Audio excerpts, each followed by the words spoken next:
Assalamualaikum warahmatullahi wabarakatuh. Saya Anjali Kamaluddin, mahasiswa Perbankan Syariah. Video ini merupakan video tugas UTS dari mata kuliah Manajemen Aset dan Liability Bank Syariah.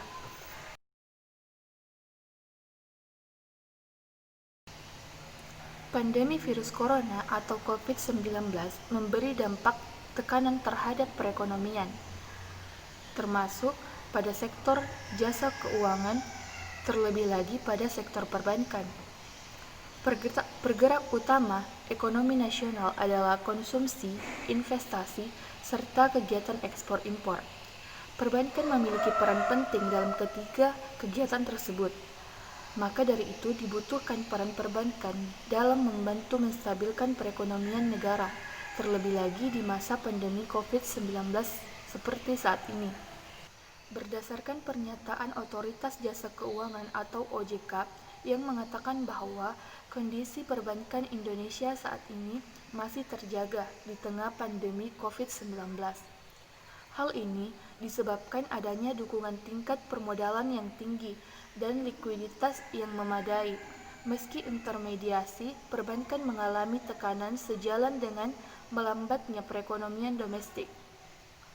Permodalan industri perbankan terus mengalami peningkatan, tercatat pada Agustus mencapai 23,2% dibanding Juli berada di 22,96%. Angka permodalan bank saat ini tidak perlu dikhawatirkan karena masih jauh di atas angka minimum.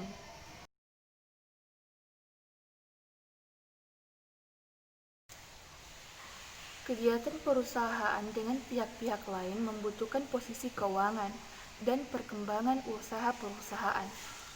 Penanam modal bisa dilakukan dengan dua cara, yaitu yang pertama, membeli sebagian dari modal saham perusahaan, yang kedua, memberi pinjaman kepada perusahaan yang didukung oleh surat obligasi.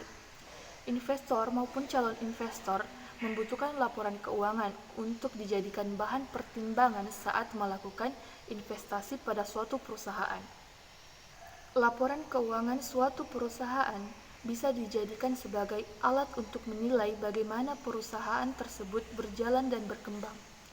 Laporan keuangan bisa dijadikan gambaran untuk menilai bagaimana kinerja perusahaan tersebut. Bagi seorang investor atau calon investor, laporan keuangan bisa menjadikan mereka yakin atau tidak untuk memberikan tambahan dari dana investasi. Hal ini dikarenakan informasi di dalam laporan keuangan bisa memberikan hasil analisis bagaimana perusahaan tersebut akan mengembangkan dana investasi tersebut untuk kemudian dijadikan keuntungan bagi para investor. Karena bagi para investor, memerhatikan angka-angka yang terdapat di dalam laporan keuangan adalah hal wajib. Indeks harga saham gabungan atau IHSG menjadi salah satu faktor yang mencerminkan kinerja pasar modal, apakah sedang mengalami peningkatan atau malah sedang mengalami penurunan. Kondisi ekonomi suatu negara yang baik, maka akan menunjukkan adanya tren peningkatan. Namun, jika kondisi ekonomi suatu negara menurun, maka akan berpengaruh juga terhadap IHSG tersebut. Dengan fungsi pencatatan pergerakan harga saham dari semua sekuritas di Bursa Efek Indonesia atau BEI, IHSG menjadi sorotan penting bagi para investor. Pergerakan tersebut akan berpengaruh pada keputusan semua investor apakah akan menjual, menahan, atau membeli sahamnya. Selain itu, perubahan IHSG menjadi suatu ukuran atau persepsi di luar kenaikan dan penurunan nilai tukar valuta asing terhadap rupiah. Laporan keuangan bank digunakan investor untuk mengetahui keadaan finansial bagi bank, sehingga investor akan memilih pertimbangan untuk melakukan investasi atau untuk melanjutkan investasi. Dengan memprediksi IHSG atau indeks harga saham gabungan, para investor akan melihat dan memilih saham yang menarik untuk dikoleksi.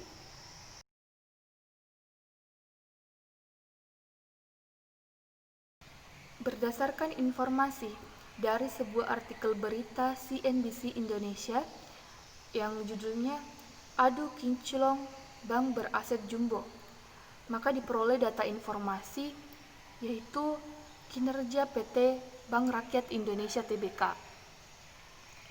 Bank Rakyat Indonesia yang memiliki aset terbesar di Indonesia memperlihatkan kinerjanya pada Rabu 11 November 2020 sampai September 2020 atau selama 3 kuartal, di mana total aset Bank Rakyat Indonesia Tbk mencapai 1,447,85 triliun atau naik 10,9% secara tahunan.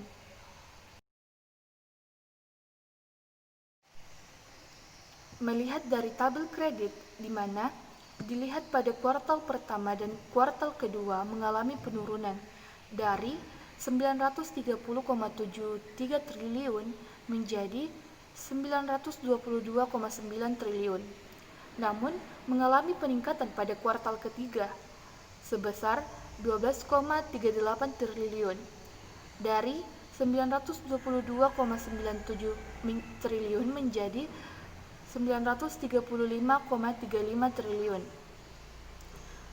Pada kuartal ketiga tahun 2019 mengalami kenaikan sebanyak 5% pada kuartal ketiga di tahun 2020.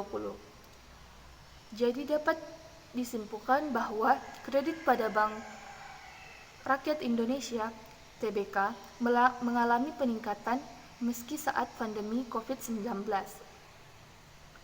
Nah, dengan adanya peningkatan pada pemberian kredit, maka peningkatan bunga bersih yang dibayar nasabah mengalami peningkatan. Hal ini menjadikan laba dan aset bank mengalami kenaikan.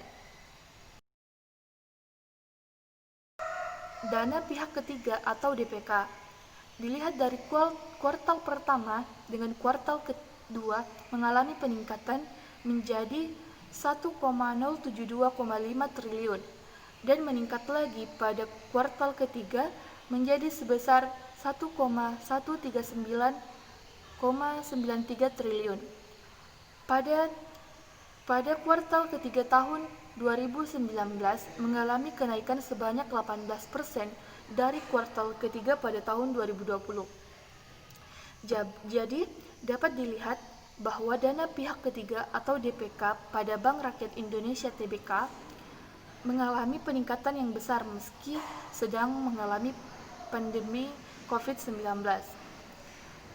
Nah, meningkatnya dana pihak ketiga, maka kewajiban bank untuk mengembalikan dana nasabah akan semakin meningkat. Maka dari itu, bank dituntut untuk kreatif dalam menciptakan produk-produk baru yang menarik sesuai dengan kebutuhan nasabah guna menambah dana pihak ketiga dari nasabah untuk menambah pemberian kredit guna mendapatkan laba atau keuntungan.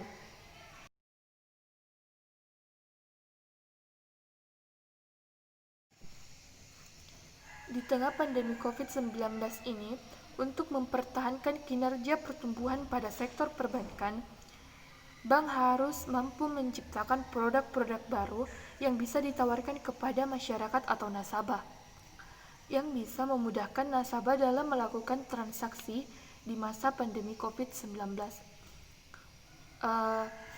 Produk-produk ini harus disesuaikan dengan kebutuhan nasabah dan sesuai dengan tuntutan zaman dengan memanfaatkan teknologi secara optimal, terlebih lagi di masa pandemi COVID-19. Dengan ini, bank akan lebih mudah untuk meningkatkan dana pihak ketiga atau DPK dan dapat mengelola dana pihak ketiga tersebut dengan optimal untuk memperoleh keuntungan atau laba sehingga dapat mempertahankan kinerja pertumbuhan pada sektor perbankan.